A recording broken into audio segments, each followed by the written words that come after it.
Local D&D group liberated. Local D&D group liberated. Hoo boy, I've got a hell of a story that recently came to a bit of a conclusion. Major players in this story are me, my sister, and a man we'll call Jack. In my senior year of high school, my sister tells me she's found a local D&D group to join. I had band practice the same night and couldn't attend. But when I got back, she told me she had an amazing time.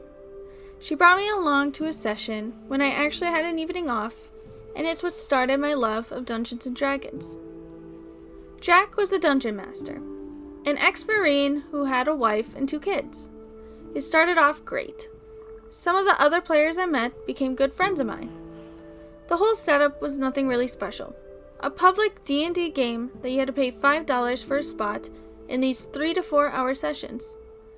The main point of playing was to drum up extra revenue for the store owner, which he would use it on a wider selection of merchandise. I didn't really mind paying because I was having an absolute blast. The group soon got too big with new players coming in, and Jack decided to have some of the players become dungeon masters themselves to run sessions on other days. 2 in particular stuck out. A man we'll call Jesse, and one we'll call Nate. Nate and Jesse soon became the main DMs, and Jack stepped back, going into some sort of manager position as he started handling the schedule. Now, the sessions had a bit of an overarching story, set in a world called Jagger. But the group were called the Titans of Titus, with Titus being the main city. Each of the DMs were assigned a small part of Jagger to have their own cities and to host their sessions.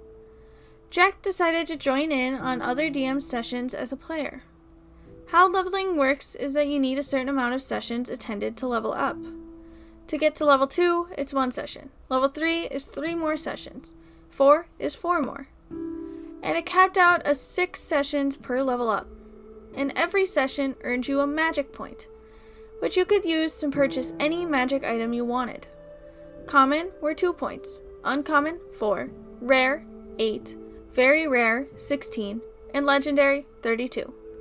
Jack decided that since he had been the DM and there for almost every single session without playing, made himself a level 18 with a legendary item. I didn't think it was very fair, but decided not to say too much. I became a DM myself in the group, and decided to have a session where I took the hook from the Fallout New Vegas Old World Blues DLC. One of the players had certain parts removed from their body, and they were given debuffs and buffs due to parts of their bodies being taken. During the long talk with a think tank, which I changed them to Modrons, Jack, playing a Dragonborn bard, decided to interrupt the talk and decided to try and mess with the Modrons. I didn't plan on that because of a magic field around that area that prevented aggression. Not my best idea. We spent almost 20 minutes of Jack pushing, grabbing, and just generally acting dumb. The session ended with the group grabbing the first of 3 magic artifacts, and Jack pointing out a few things that he felt were played poorly, which was fair, but some of what he said was not allowing freedom to do what they wanted. A bit hypocritical, since his games were pretty much railroads, but again, I just shrugged and said I would do my best. COVID hit soon after, and having no outlet for my tabletop gaming addiction, I was thrilled when the lockdown was lifted months later. Getting back to the shop, it felt like stepping into a whole new game, but not in a good way. The sessions became too forced, rushed, and stressful, different than the sessions my sister and I had attended in the past. It actually affected my sister and I's mental health. We would curse each other out more than siblings should. We eventually just stopped going, not wanting to sit through stressful sessions and just getting pissed at each other. So we pretty much cut out all contact with the group for a while. A few months later, I go to get wings from my local bar and grill. Walking out, I noticed a group of people walking into a different game shop. I follow them in to browse the shelves and find Nate, 2 other friends, and about 6 other people I didn't recognize. They noticed me first, and Nate was really excited to see me, and dropped a good couple bombshells. 1. Jack had moved to Kansas City and was still trying to manage a game schedule in a city about 12 hours away. 2. Jack had restricted the DMs on what they could or couldn't use in their sessions, such as no giant beholder, can't use centaurs as an opposing faction, and no trading magic items between players. 3. He wanted to increase the price per session to $10 for the original 5. 4. The magic item system allowed for a very steep power vacuum between new players at level 1 and a level 18 fighter with a luck blade. Most of the DMs were ready to walk out right there, but Jack and Nate and Jesse were acting as mediators between the upset DMs and Jack. They tried to talk to Jack about everything they were unhappy with, and Jack pretty much said, "Tough shit." So they walked, all of the DMs and all but maybe 3 of the players. The store owner even went with them, pretty much wiping Jack's game from existence. They started up their own group, which basically took place in a similar setting, but Jagger, Titus, and Jack's DM NPC were no more. This allowed total freedom for the DMs with a whole continent to work with instead of a small state. The magic system was rehashed and now worked more like a gacha game. The points allowed you to spin a wheel of sorts for a random item, allowing for more fairness than letting a sorcerer get a robe of the Arch Magi. You could even trade and sell magic items instead of letting perfectly good +2 axes and swords go to waste. My sister and I have never been on better terms. They still charge $5, but the half that goes to the DM, they are saving to use on a custom screen table for the group to use, and use a bit of money on food for the group. Best part? No one person is in charge. Every DM has a choice. Every player has a choice.